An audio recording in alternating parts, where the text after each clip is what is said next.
বিশেষ লাভ হতে পারে এই সময়। তো বন্ধুরা, এবার জেনে নেওয়া যাক আপনারা কোন কোন বিষয়ে বিশেষ বিশেষ লাভ করতে পারবেন এই সময়।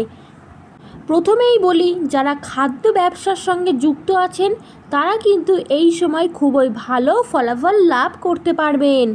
এবং অনলাইন বিক্রির সঙ্গে যারা যুক্ত আছেন, পোশাক, বিউটি বা লাইফস্টাইল বা হোম ডেকর, এই সমস্ত বিষয়ের সঙ্গে যারা যুক্ত আছেন তারা কিন্তু এই সময় লাভবান হতে পারবেন। ফ্রিল্যান্সিং, সতর্কতা, কাউকে সহজে কিন্তু এই সময় একদমই ধার দেবেন না। লিখিত চুক্তি ছাড়া বড় সিদ্ধান্ত নেবেন না। পার্টনারশিপে কিন্তু স্বচ্ছতা অত্যন্ত জরুরি। অর্থভাগ্য, তো বন্ধুরা, কর্কট রাশির জাতক জাতিকারা আপনাদের এই সময় অর্থভাগ্য কেমন যাবে চলুন জেনে নেওয়া যাক। এই মাসে আয় থাকবে, কিন্তু